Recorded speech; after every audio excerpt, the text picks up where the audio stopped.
పరిశుద్ధాత్మదేవా దిగిరమ్ము, ఆత్మదేవా దిగిరమ్ము, పరిశుద్ధాత్మదేవా దిగిరమ్ము. మా ఆత్మీయ కన్నులను తెరువుమయ్యా, నీ జ్ఞానము శక్తిని యువుమయ్యా. మా ఆత్మీయ కన్నులను తెరువుమయ్యా, నీ జ్ఞానము శక్తిని యువుమయ్యా. ఆత్మదేవా దిగిరమ్ము, పరిశుద్ధాత్మదేవా దిగిరమ్ము.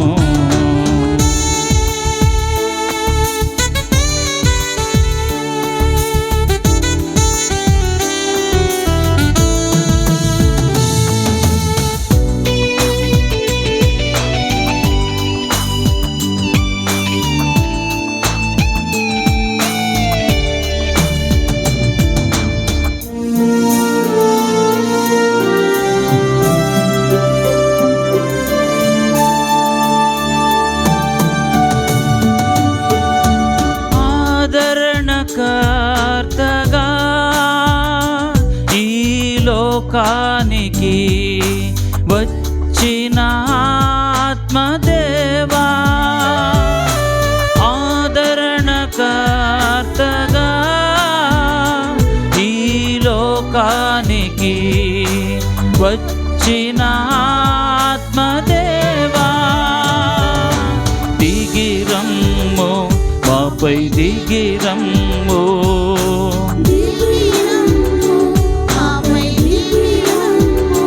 నీ వరములతో దీవించుటకు, నీ ఫలములతో మమ్ము నింపుటకు,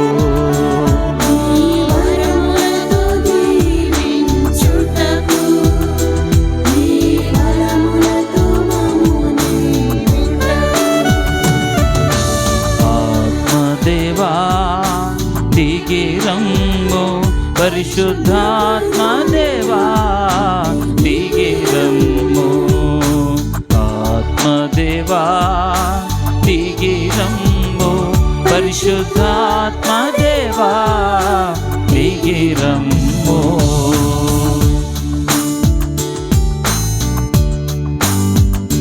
పరిశుద్ధాత్మదేవా దిగిరమ్ము.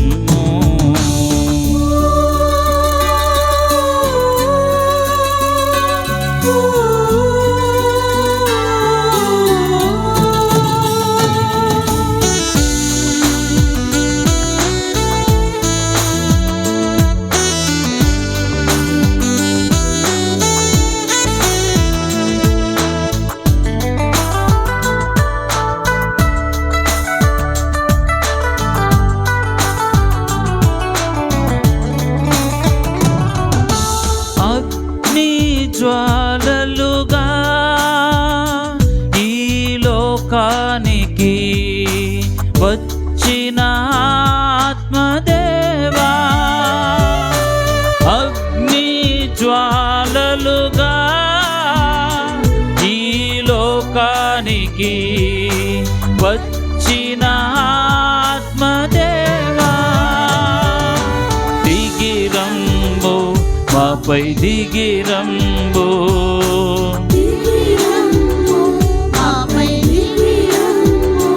నీ అగ్నిని కురిపించుటకు, ఈ అభిషేకం మాకిచ్చుటకు, నీ అగ్నిని కురిపించుటకు, నీ అభిషేకం మాకిచ్చుటకు దిగిరమ్ము, మాపై దిగిరమ్ము.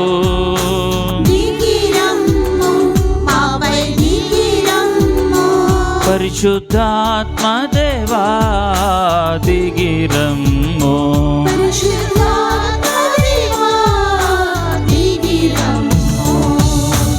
ఆత్మదేవా దిగిరమ్ము, పరిశుద్ధాత్మదేవా దిగిరమ్ము.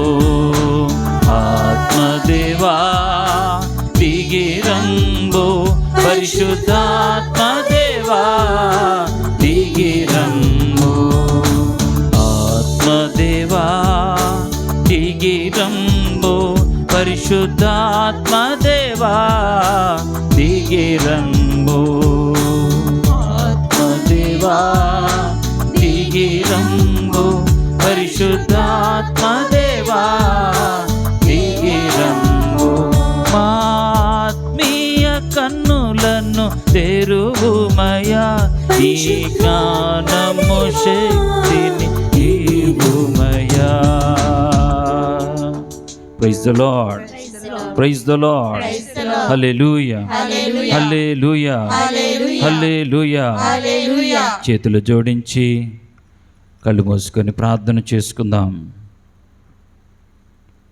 కృప కలిగినటువంటి యేసయ్యా, ఈ దివ్య సప్రసాద ఆరాధనలో నీవు చేసిన మేలులకు కృతజ్ఞతలు చెల్లిస్తూ ఉండగా చేతులు జోడించి కళ్ళు మూసుకొని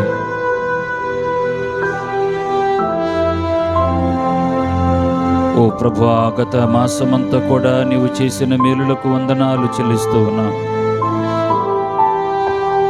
మానవ బలహీనతల వలన చేసినటువంటి పాపములకు పాప క్షమాపణ అడుగుతూ ఉన్నాం యేసయ్యా.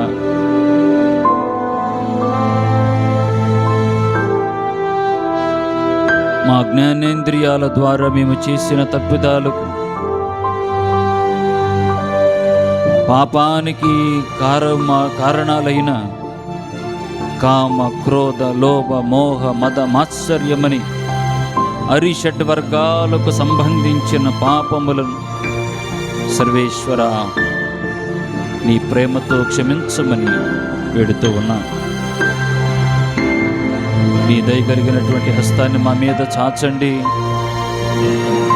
నూతన పరచమని సర్వేశ్వర సకాలములో మాకు కావలసిన మంచి వర్షాలను ప్రభువా కురిపించమని వేడుకుంటూ ఉన్నాం.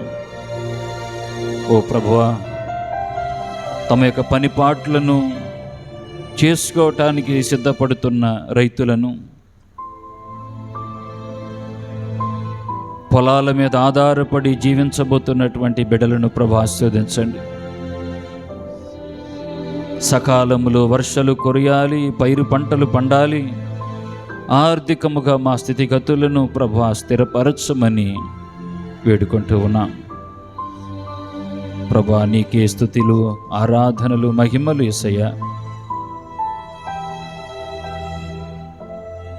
త్రిత్వైక సర్వేశ్వర, పితదేవ, పుత్రదేవ, పరిశుద్ధాత్మదేవ, మనందరిని కూడా ప్రభు ఆస్వాదించమని ప్రభుని వేడుకుందాం. ఆ త్రిత్వైక దేవుని ఆరాధించుకుంటూ ఈ గీతాన్ని పాడుకుంటూ, పరలోక తండ్రి నీకే ఆరాధన అని ఆ ప్రభుని వేడుకుందాం.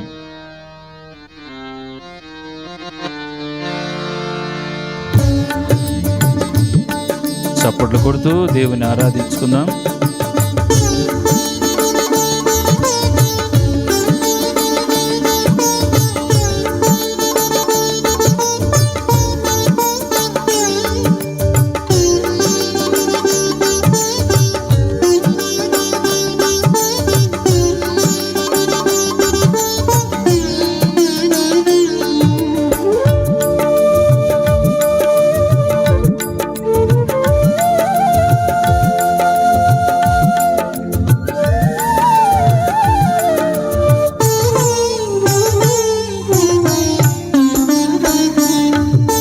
పరలోక తండ్రి ఆరాధనా, పరలోక తండ్రి ఆరాధనా, పరలోక తండ్రి ఆరాధనా, పరలోక తండ్రి ఆరాధనా, పరలోక తండ్రి ఆరాధనా, పరలోక తండ్రి ఆరాధనా, పరలోక తండ్రి ఆరాధనా, పరలోక తండ్రి ఆరాధనా. హల్లెలూయా హల్లెలూయా స్తుతి మహిమా, హల్లెలూయా హల్లెలూయా స్తుతి మహిమా, హల్లెలూయా హల్లెలూయా స్తుతి మహిమా, హల్లెలూయా హల్లెలూయా స్తుతి మహిమా.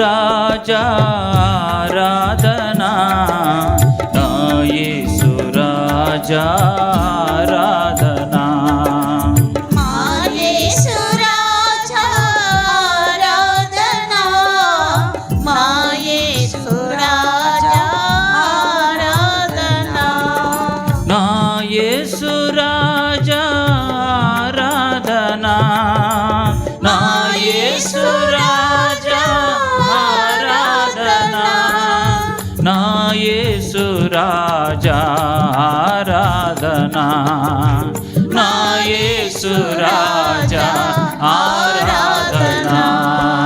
హల్లెలూయా హల్లెలూయా స్తుతి మహిమా, హల్లెలూయా హల్లెలూయా స్తుతి మహిమా, హల్లెలూయా హల్లెలూయా స్తుతి మహిమా, హల్లెలూయా హల్లెలూయా స్తుతి మహిమా.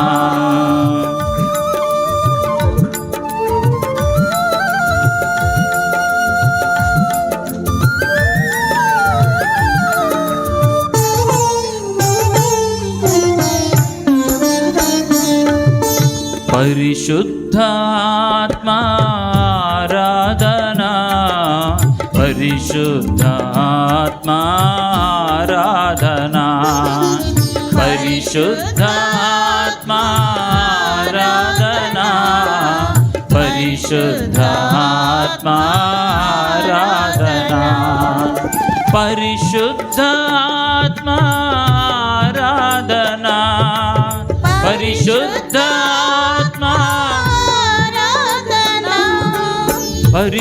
పరిశుద్ధాత్మా ఆరాధనా, పరిశుద్ధాత్మా ఆరాధనా. యేసు నామం జై జై, జై క్రీస్తు నామం జై జై, యేసు నామం జై జై, జై క్రీస్తు నామం జై జై, యేసు రక్తం జై జై, జై క్రీస్తు రక్తం జై జై, యేసు రక్తం జై జై, జై క్రీస్తు రక్తం జై జై, జై క్రీస్తు రక్తం జై జై, జై క్రీస్తు రక్తం జై జై, జై క్రీస్తు రక్తం జై జై, జై క్రీస్తు రక్తం జై జై. Praise the lord. హల్లెలూయా హల్లెలూయా హల్లెలూయా. కూర్చో.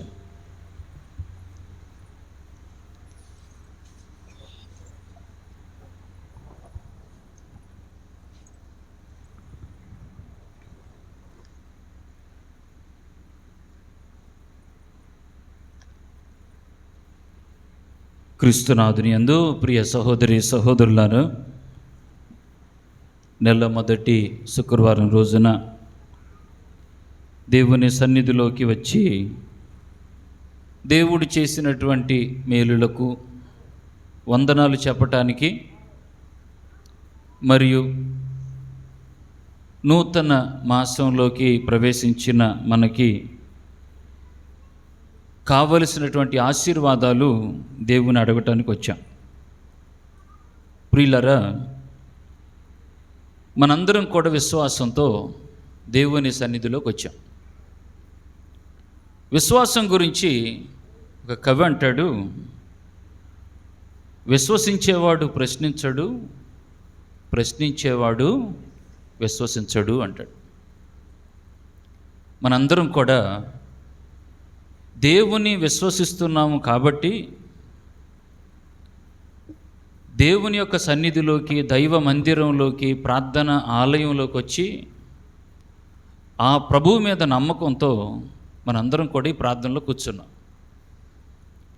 పునీతుడైనటువంటి జాన్ మరియా వియాన్ని అనే పునీతుడు అంటాడు, దేవుని విశ్వసించేటటువంటి వాడి యొక్క జీవితం అంతా కూడా వసంతకాలమే అంటాడు. దేవుని విశ్వసించే వాని జీవితం అంతా వసంతకాలమే. అంటే వసంతకాలంలో ఏం జరుగుతాయి? చిగురు, చెట్లు చిగురుస్తాయి. అంటే దేవుని విశ్వసించేటటువంటి వాని జీవితం అంతా కూడా జీవం ఉట్టిపడుతుంది. ఆ జీవము నీలోకి రావాలి అని అంటే తల్లి తిరుసభ నిన్ను ఎక్కడికి రమ్మంటుంది? ప్రార్థన ఆలయంలోకి, దైవ మందిరంలోకి. పునీతుడైనటువంటి అగస్తీను గారు మరొక మాట అంటాడు. ఏంటంటే, దేవుడు నీ ఇష్టం లేకుండా, నీ ప్రమేయం లేకుండా నిన్ను సృష్టించాడేమో, కానీ నీ ఇష్టం లేకుండా, నీ ప్రమేయం లేకుండా మాత్రం నిన్ను రక్షించలేడు. నువ్వు పుడుతున్నప్పుడు నీకు తెలియదు, నీ ప్రమేయం లేదు, నీ ఇష్టం లేదు, నీకు తెలియదు. ఒకవేళ దేవుడు నిన్ను నీ ప్రమేయం లేకుండా, నీ ఇష్టం లేకుండా నిన్ను సృష్టించాడేమో, కానీ నీ ఇష్టం లేకుండా, నీ ప్రమేయం లేకుండా మాత్రము నిన్ను రక్షించలేడు. చప్పట్లు కొడుతూ దేవునికి స్తోత్రం చెబుదాం. మనం రక్షించబడాలి అంటే మన ప్రమేయం ఉండాలి. దేవునితో ప్రమేయం మనకి ఎలా ఉంటుంది? దేవుని దగ్గరకు వస్తే ఉంటుంది. ఆ ప్రమేయం ఎలా కలుగుతుంది మనకి? ప్రార్థన ద్వారా ఒక ఎత్తు అయితే, దివ్య బలి పూజలో పాల్గొని దివ్య సప్రసాదాన్ని స్వీకరించటము అనేది అత్యున్నతమైనటువంటి, మహోన్నతమైనటువంటి ఆశీర్వాదం. ఈ గొప్ప ప్రమేయాన్ని పొందటం కోసం మనం దివ్య బలి పూజలో పాల్గొంటూ ఉన్నాము. ప్రియ దేవుని బిడ్డల, ఈరోజు మనందరం కూడా విశ్వాసంతో వచ్చాం. ఈ విశ్వాసం మనం దేనివల్ల వస్తుంది, ఎలా వస్తుంది అని అంటే, రోమా పౌరులకు రాసిన లేఖలో 10వ అధ్యాయం 17వ వచనంలో మనం చదువుకుంటాం. ఏమిటి? వినుట వలన విశ్వాసము కలుగుతుంది అని. ప్రియులారా, మనం వినటం వలన కలిగేది ఏమిటి అని అంటే విశ్వాసం. మీరు నా వైపు చూడండి. వినటం వలన విశ్వాసం. వినటము అనేటటువంటి ఈ పునాది మీద ఏమేమి ఆధారపడి ఉన్నాయో చెప్తా. ఒక్క వినటం మీద మనందరం కూడా ప్రార్థనకు వచ్చాం. ప్రార్థన అంటే ఏంటి? భక్తి కలిగి దేవునితో సంభాషించటమే ప్రార్థన. సంభాషణ ఎవరితో సంభాషించటానికి నువ్వు దేవాలయంలోకి వస్తున్నావు అని అంటే దేవునితో సంభాషించటానికి. ఇక్కడ ఏం జరుగుతుందంటే డైలాగ్. ఇద్దరు మాట్లాడుకుంటున్నారు. ఎవరెవరు మాట్లాడుకుంటున్నారు దేవాలయంలో? భగవంతుడు, భక్తుడు మాట్లాడుకుంటున్నారు. ఇంకెవరు కూడా మాట్లాడకూడదు.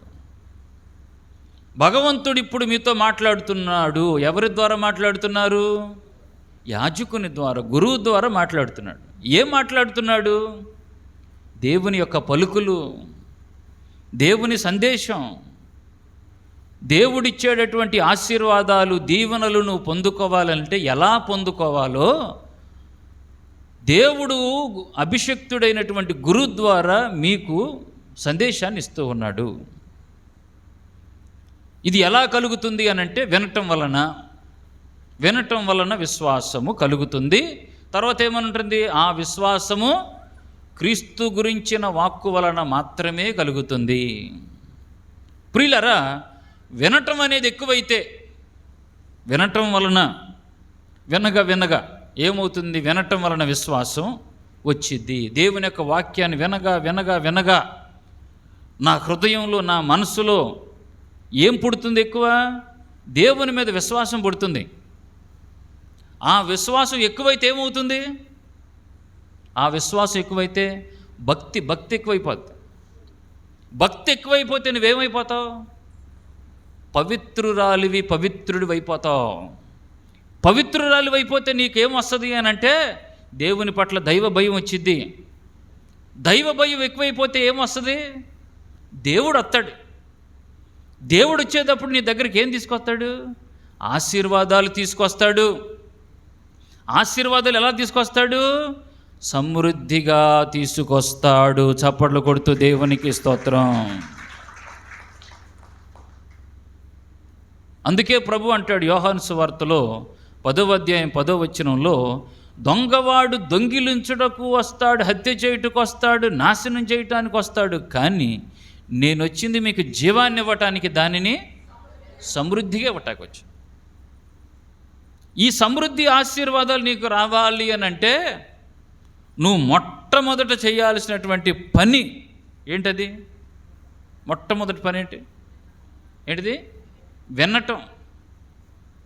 వినటము వలన విశ్వాసము, విశ్వాసము వలన భక్తి, భక్తి వలన పవిత్రత, పవిత్రత వలన దైవ భయం, దైవ భయం వలన దేవుడు, దేవుని వలన ఆశీర్వాదాలు, ఆశీర్వాదాలు సమృద్ధిగా వస్తాయి.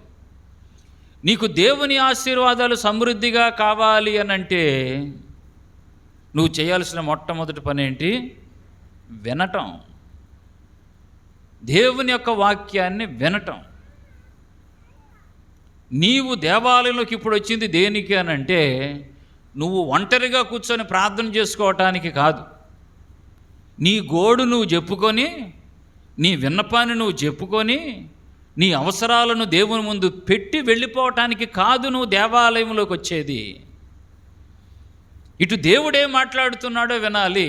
విన్న తర్వాత నీవు నీ అవసరతలను దేవుని ముందు ఉంచాలి. ఇది పద్ధతి.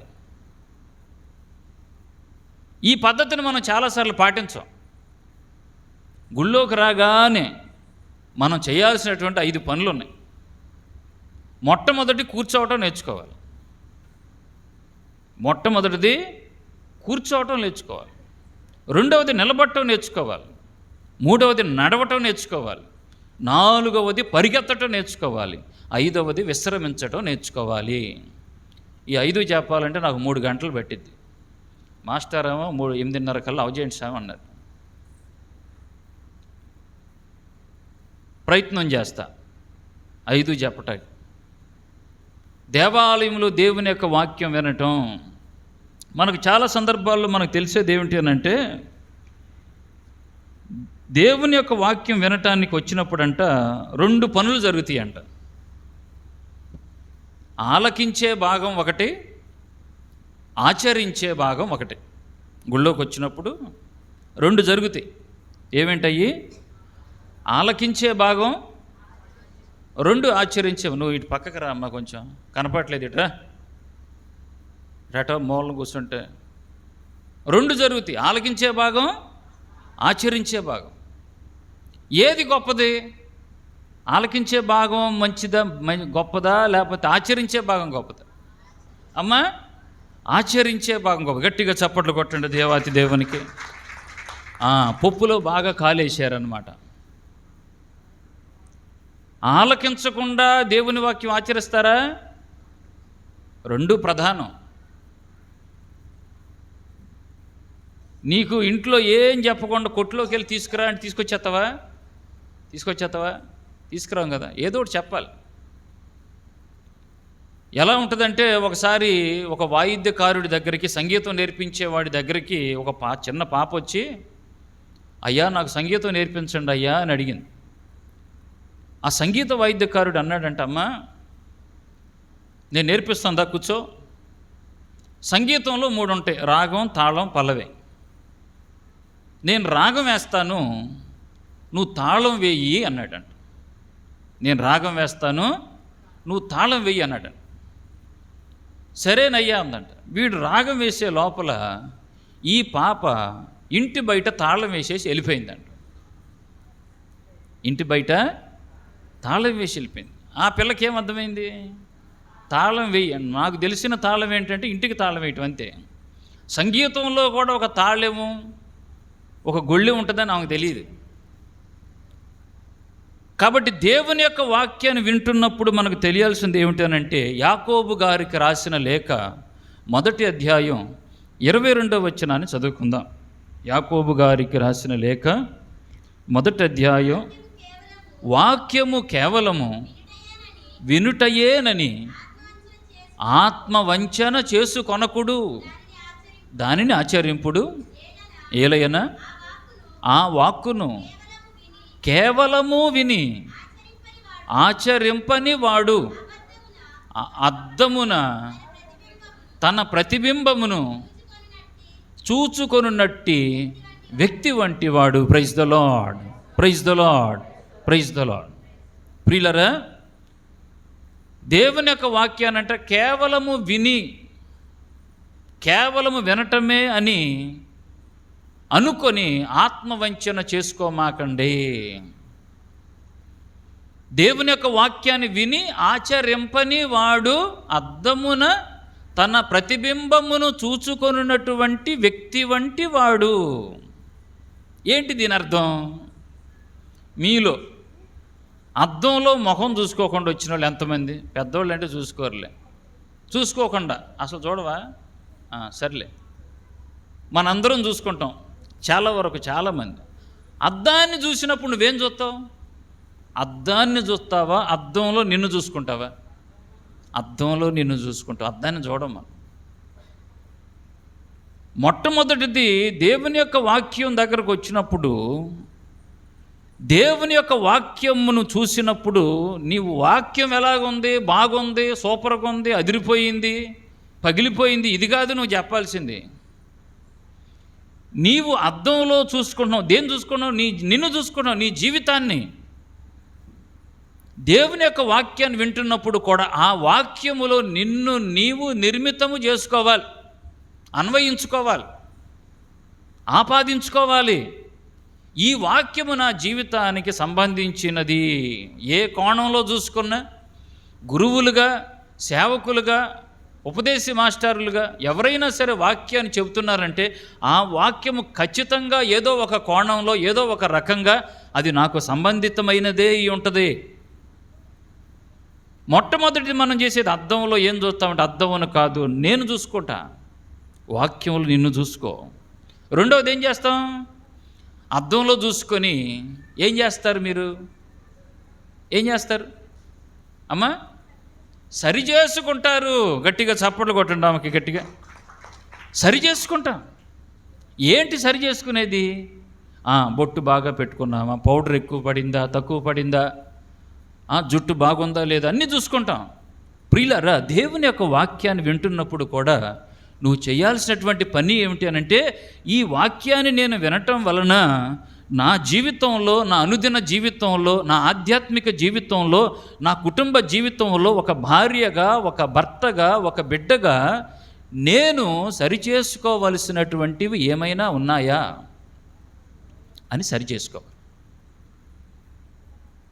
కేవలము దేవుని యొక్క వాక్యాన్ని వినటమే అని చెప్పి ఆత్మవంచన చేసుకోమాకండి. ప్రసంగాలు చెప్పినప్పుడంట ఒక ఆయన అంటాడు, చిన్న చిన్న ప్రసంగాలు చెప్పేవారు ధన్యులు, వారు మరలా మరలా పిలవబడుదురు. రెండవది, పెద్ద పెద్ద ప్రసంగాలు చెప్పవారు కూడా ధన్యులు, వారు సంవత్సరానికి ఒకసారి మాత్రమే పిలవబడుదురు. ఇప్పుడు నేను చెప్పేది చిన్న ప్రసంగమా, పెద్ద ప్రసంగమా? మీకు ఏ ప్రసంగం కావాలి ఏమ్మా? పెద్ద ప్రసంగం కావాలంటే సంవత్సరంలో ఒకసారి వస్తే చాలు, అంతేగా? మనం వింటున్నటువంటి వాక్యం నిన్ను ప్రభావితం చేయగలిగితే అది చిన్నదైనా పెద్దదైనా కూడా మనకు చాలా మంచిది. Praise the Lord, praise the Lord, praise the Lord. ప్రియులరా, మీరు దేవాలయాన్ని, నూతన దేవాలయాన్ని నిర్మించుకుంటున్నాం. దేవాలయంలో కూర్చున్నప్పుడు 5 విషయాలు జరగాలని చెప్పా. ఏంటి 5 విషయాలు చెప్పాను? కూర్చోవటం, నిలబడటం, నడవటం, పరిగెత్తటం, విశ్రమించటం. మొట్టమొదటిది కూర్చోవటం. మనం దివ్య బలి పూజలో మనకి కేంద్ర బిందువు, కేంద్ర స్థానం దివ్య బలి పూజ. అతి గొప్ప ఆశీర్వాదం, అతి పెద్ద ఆశీర్వాదం, మహోన్నతమైనటువంటి ఆశీర్వాదం. పరలోకంలో కూర్చునేది స్థలం ఆ దివ్య బలి పూజ. ఈ దివ్య బలి పూజ, మొట్టమొదటి దివ్య బలి పూజ యేసు ప్రభు చేశాడు. ఎక్కడ చేశాడు? మొట్టమొదటి పూజ కడరాత్రి భోజనం, రొట్టె విరిచి అందరికి ఇచ్చాడు. నేను గబగబా చెప్పుకుంటూ వెళ్ళిపోతాను. ప్రియులారా, అప్పుడు ఆనాడు కడరాత్రి భోజన సమయంలో ఎంతమంది కూర్చున్నారు? ఎంతమంది ఉన్నారు? మొత్తం 12 మందేనా? 12 మందేనా?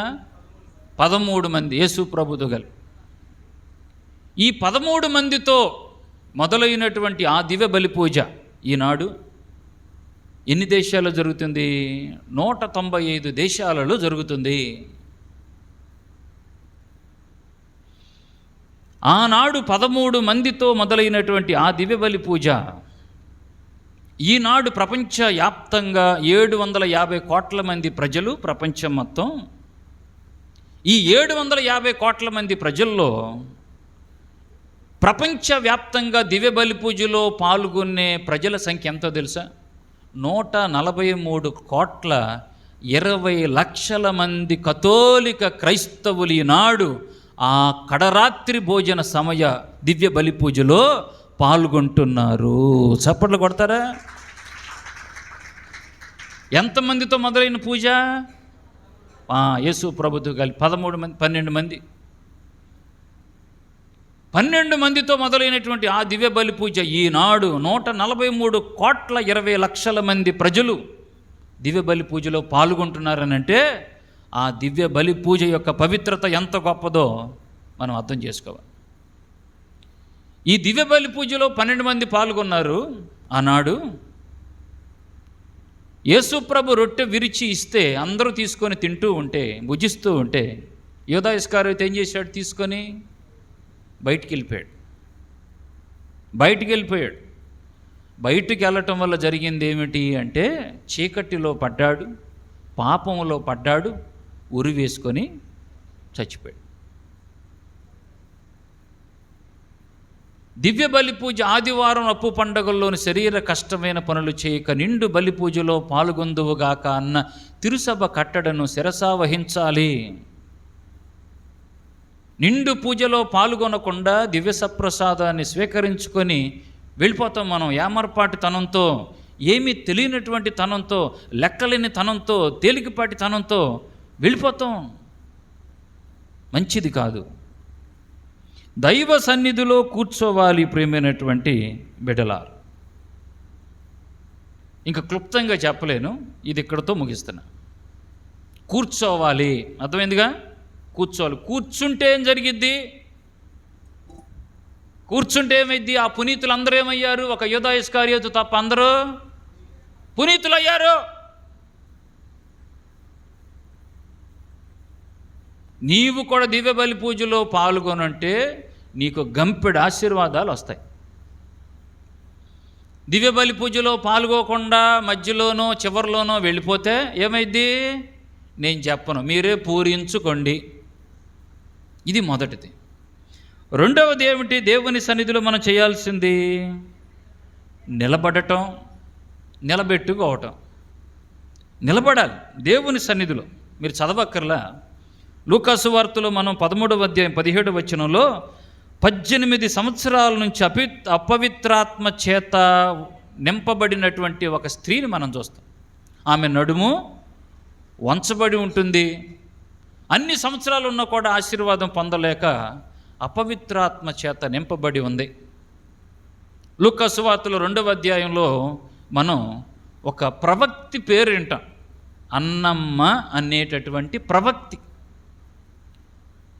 దేవుని సన్నిధులు ఎన్ని సంవత్సరాలు ఉందో తెలుసా మహాతల్లి? 84 సంవత్సరాలు ఉంది. ఎన్ని సంవత్సరాలు? 84 సంవత్సరాలు ఏం చేసిందో తెలుసా? దేవాలయంలో ఉండి ఆమె చేసింది 2 పనులు: ఉపవాసం, ప్రార్థన. వివాహమైన 7 సంవత్సరాలకు భర్త చనిపోయిన నా భర్తను దేవుడు తీసుకెళ్ళిపోయాడని శాపనార్థాలు పెట్టకుండా ఎక్కడ గడిపింది తన సమయాన్ని? దేవాలయంలో. ఎన్ని సంవత్సరాలు? 84 సంవత్సరాలు. 84 సంవత్సరాలు దేవుని సన్నిధిలో గడపటం వలన ఆమెకు దేవుడిచ్చినటువంటి ఆశీర్వాదం ఏంటో తెలుసా? మరియ తల్లి జోజప్ప గారు యేసు ప్రభుని యెరూషలేము దేవాలయంలోకి తీసుకొచ్చినప్పుడు ప్రభువుని చూసేటటువంటి గొప్ప మహద్భాగ్యం అన్నమ్మకి కలిగింది. ప్రియ బిడ్డలారా, చప్పట్లు కొడుతూ దేవునికి స్తోత్రం.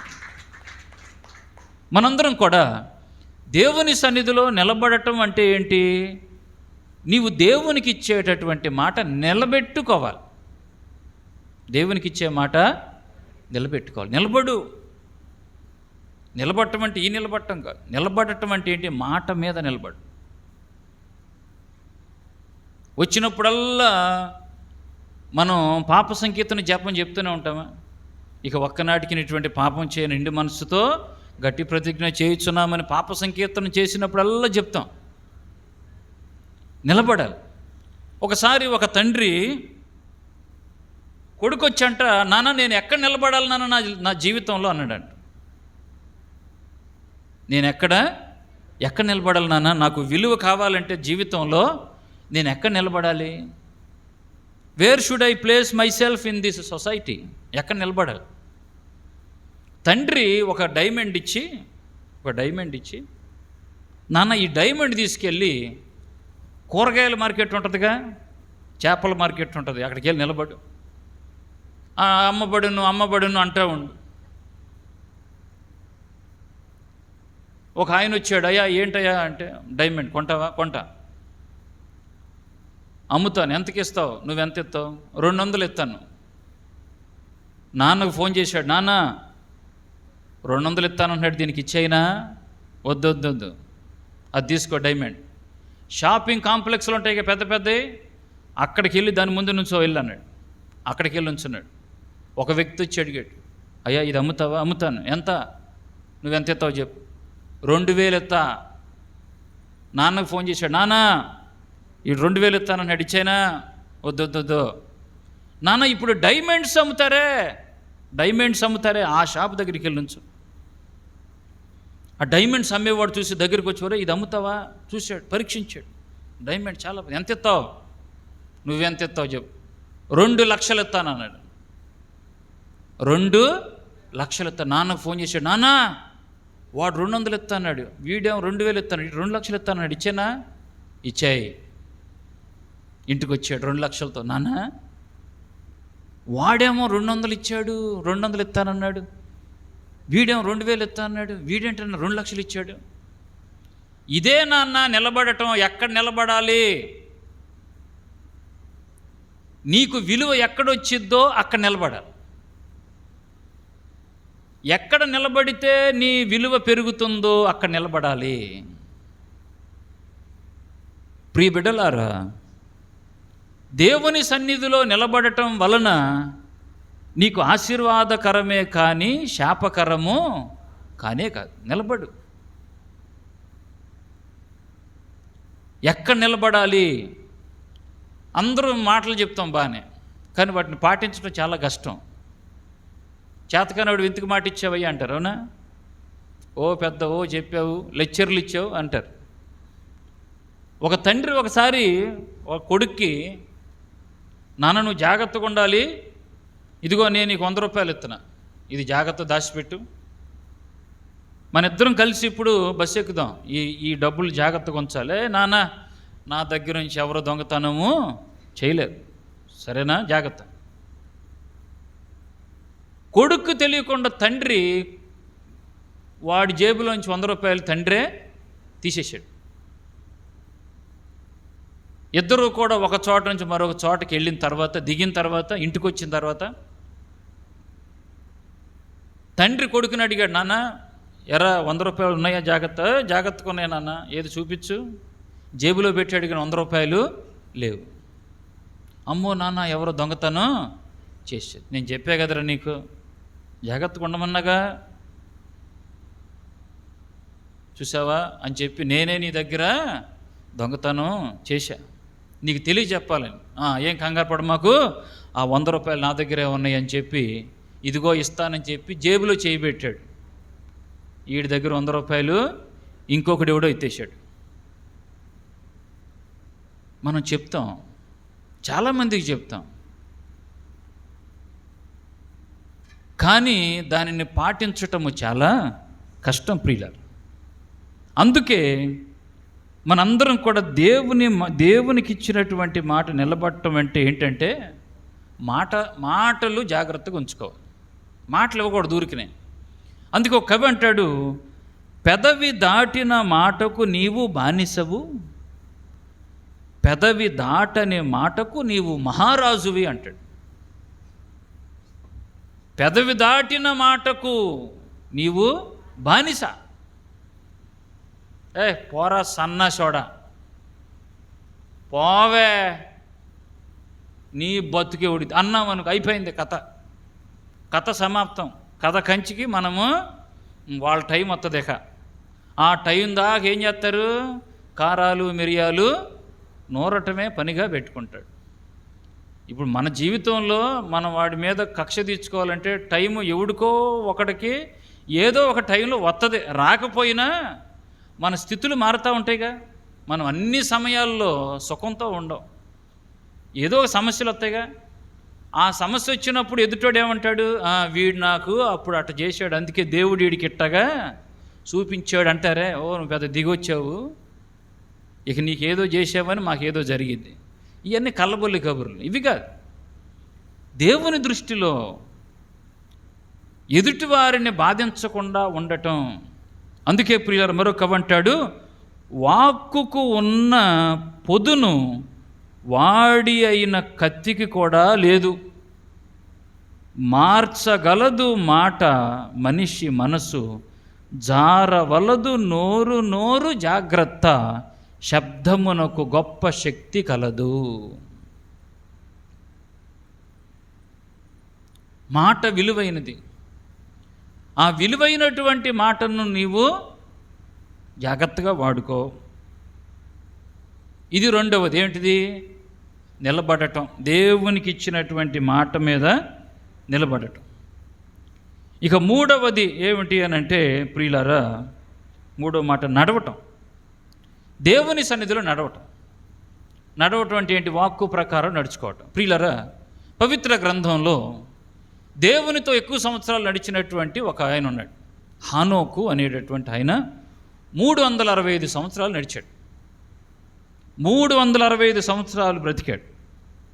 ఈయన 65 సంవత్సరాల వయసులో ఉన్నప్పుడు దేవుడు కనిపించి, హానోకు, దేవుడు నీకు బిడ్డలు ఇవ్వలేదని బాధపడమాకు, నేను నీకు బిడ్డనిస్తున్నానని చెప్పి ఒక మగపిల్లవాడిని ఇస్తాడు. ఆయనకి ఒక పేరు పెట్టమంటాడు, మెతూషల అని పేరు పెట్టమంటాడు. పేరు పెడతాడు. దేవుడు హానోకుని అడుగుతాడు, హానోకు, నేను నీకు బిడ్డనిచ్చా కదా, వాడికి మెతూషల అని పేరు పెట్టమన్నా కదా, మెతూషల అంటే ఏంటో తెలుసా అంటాడు. ఏంటయ్యా అంటాడు. దాని అర్థం వాడు పోతే నువ్వు పోతావు. ఏంటి? వాడు పోతే నువ్వు పోతావు. ఇదేంటయ్యా అన్నాడు. అంతే, నువ్వు వాడిని జాగ్రత్తగా చూసుకో, దైవ మార్గంలో నడిపించు, దేవుని యొక్క బుద్ధులు నేర్పించు అని చెప్తే, దేవుని మాటను ఆలకించినటువంటి హానోకు, ప్రియమైనటువంటి బిడ్డలారా, హానోకు చేసినటువంటి పని ఏమిటో తెలుసా? తన యొక్క బిడ్డ అయినటువంటి మెతూషలాని ఎన్ని సంవత్సరాలు కాపాడాడో తెలుసా? 300 సంవత్సరాలు తన కొడుకుని కాపాడాడు. ప్రియమైనటువంటి బిడ్డలారా, గట్టిగా చప్పట్లు కొడుతూ దేవునికి స్తోత్రం చెబుదాం. 300 సంవత్సరాలు. ఇప్పుడు హానోకు ఎన్ని సంవత్సరాలు? ఇప్పుడు 65 ప్లస్ 300, 365 సంవత్సరాలు. ఈ 365 సంవత్సరాలు వచ్చినప్పుడు హానోకుకి దేవుడు కనిపించి, హానోకు, కొడుకుని ఎంత బాగా పెంచావయ్యా,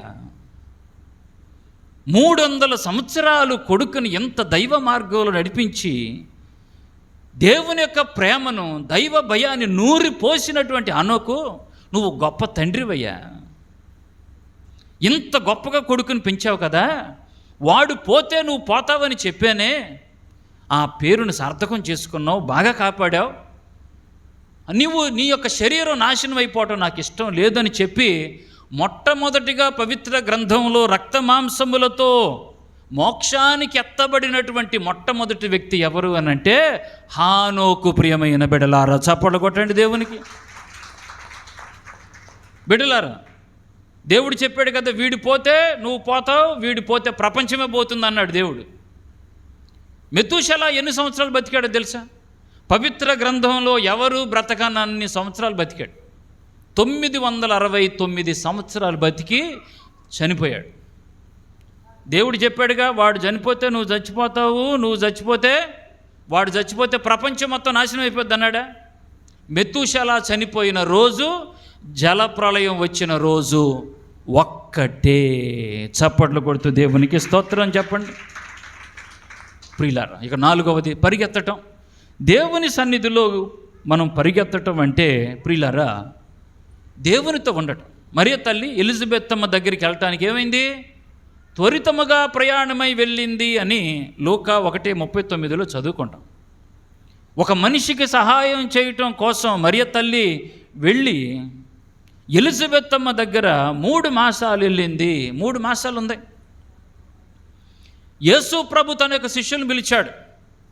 మార్కు సువార్త 1వ అధ్యాయం 16వ వచనంలో, మీరు నన్ను వెంబడించండి అని యేసు ప్రభు అడిగిన వెంటనే వారు తమ వలలను వదిలిపెట్టి వెంబడించారు, పరిగెత్తారు. దేవుని మార్గములో వెళ్ళటం కోసం పరిగెత్తటం, త్వరితముగా వెళ్ళిపోవటం, పరుగులు తీయటం. ప్రభావము కరికరించుము అని భర్తము ఎలాగైతే, గుడ్డివాడు ఎలాగైతే దావీదు కుమారు నన్ను కనికరింపుమని కేకలు వేసి ప్రభు వస్తున్నప్పుడు పరుగులు తీశాడో, జక్కయ్యను ప్రభు పిలిచాడు. జక్కయ్య రా అన్నప్పుడు జక్కయ్య త్వరితముగా మేడి చెట్టు గురించి దిగొచ్చాడు. మనం కూడా పరిగెత్తాలి. ఉబలాటం. 84వ కీర్తనలో 2వ వచనంలో దావీదు మహారాజు ఏమంటాడు? ప్రభువా, నేను నీ సన్నిధిలోనికి రావాలని ఉబలాట పడుచున్నానయ్యా, తప్పించిపోతున్నానయ్యా, ఊరట పడిపోతున్నానయ్యా, ఉవ్విళ్ళూరిపోతున్నాను. పరిగెత్తండి. ఇక చివరిది ఏమిటంటే దేవుని సన్నిధిలో విశ్రమించటం అంటే చివరిగా ప్రియులారా, పేతురు కూడా యేసు ప్రభు కోసం చనిపోయాడు. యాకోబు గారు కూడా ప్రభు కోసం చచ్చిపోయాడు. ఇద్దరిని కూడా చెరసాల్లో వేశారు. యాకోబు గారిని చెరసాల్లోంచి ముందు తీసుకొచ్చి చంపుతుంటే పేతురు ఏం చేశాడో తెలుసా? చెరసాల్లో ఉండి చక్కగా నిద్రపోతున్నాడు. దేవునికి ప్రార్థన చేసుకుంటా పడుకున్నాడు. సైనికులు వచ్చి పేతురు గారిని అడిగాడు, పేతురు, యాకోబుని అక్కడ చంపేస్తున్నారయ్యా, చచ్చిపోతున్నాడు అక్కడ, రేపు నిన్నేసేస్తారు, రేపు నువ్వు ఎంత ప్రశాంతంగా పడుకుంటున్నావు అని అంటే, ఎందుకు నేను భయపడాలి, ఎందుకు బాధపడాలి? నన్ను పిలిచిన దేవుడు, నన్ను ఎన్నుకున్నటువంటి దేవుడు నన్ను బాధలు పడనివ్వడు, నన్ను ఆయన కాపాడతాడు అని చెప్పి దేవుని సన్నిధిలో విశ్రమించినటువంటి వాడు ప్రియులారా పేతురు గారు. నీ జీవితంలో ఎంత పెద్ద సమస్య వచ్చినా, ఎంత పెద్దది వచ్చినా కూడా నీవు దేవుని సన్నిధిలోకి తీసుకొనిరా. కాబట్టి ప్రియులారా, దేవుని సన్నిధిలో మనం నేర్చుకోవలసిన 5 విషయాలు ఏమిటి అని అంటే, కూర్చోవటం నేర్చుకోండి, నిలబడటం నేర్చుకోండి, నడవటం నేర్చుకోండి, పరిగెత్తటం నేర్చుకోండి, విశ్రమించటం నేర్చుకోనండి. దేవుడు మనలను దీవించునుగాక. మోకరించి శిరమును వంచుడి అని గీతాన్ని పాడుకుందాం.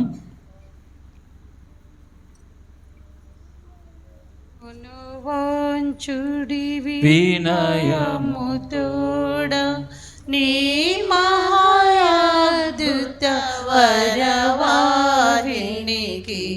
శిరమును వంచుడి వినయము తోడ నూతన ఆరాధన ప్రచలింప గోపములీలు పాతవ పంద్రమ పంచేంద్రియ గ్రహించగల్గును విశ్వాసమేగా దైవ రహస్యం. శిరములు వంచుడి వినయము తోడ పరమ పితామా పాలక జయము జయము రక్షక యేసునాథు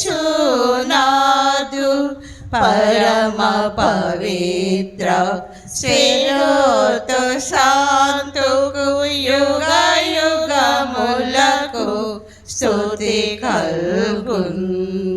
శిరములు వంచుడి వినయము తోడ నీ మహాద్భుత వరవాహినికి శిరములు వంచుడి వినయము తోడా. పరలోకము నుండి మీ ప్రజలకు దివ్యాహారమునిచ్చితిరి. ఇందులో మాధుర్యం నిండి ఉన్నది. ప్రార్థించుదము. ఓ సర్వేశ్వర, ఈ అద్భుత దేవద్రవ్యానుమానము ద్వారా మీ పాటుల జ్ఞాపక చిహ్నమును మాకు సంగచిత్తగించితిరే.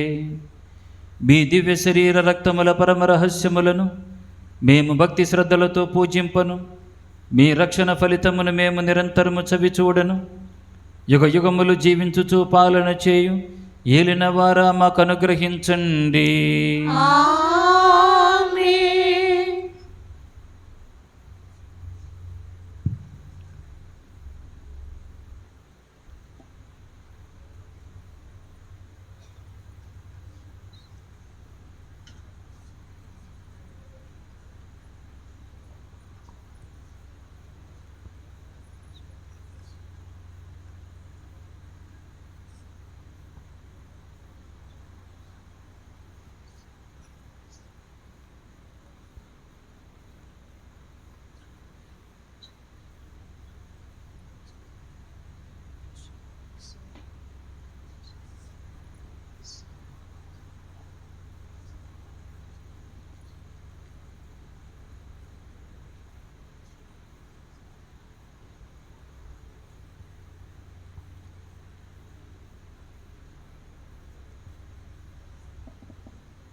అతి పూజ్యుడో దేవుడే పొడు స్తుతింపబడునుగాక. మాధుర్యం గలవారి నామము స్తుతింపబడునుగాక. నిజ దేవా మానవుడైన యేసు స్తుతింపబడునుగాక. పావనమైన వారి నామము స్తుతింపబడునుగాక. యేసువు యొక్క దివ్య హృదయం స్తుతింపబడునుగాక. యేసునాథుని పవిత్ర రక్తం స్తుతింపబడునుగాక. పీఠము యొక్క పరిశుద్ధ దేవద్రవ్యము మనమందును వెంచేసియుడు యేసునాథుడు స్తుతింపబడునుగాక. ఓదార్చువారైన శ్రీరుతో శాంతు స్తుతింపబడునుగాక. దేవుని తల్లి మరియ మాత స్తుతింపబడునుగాక. ఆమె యొక్క అమలోద్భవం స్తుతింపబడునుగాక. కన్న తల్లియో వారి నామము స్తుతింపబడునుగాక. ఆమె యొక్క మోక్షారోహణం స్తుతింపబడునుగాక. మరియ మాత జోజప్ప గారు స్తుతింపబడునుగాక. తమ దూతలయందును తమ శిష్టులయందును దేవుడే పొడు ఘనముగా స్తుతింపబడు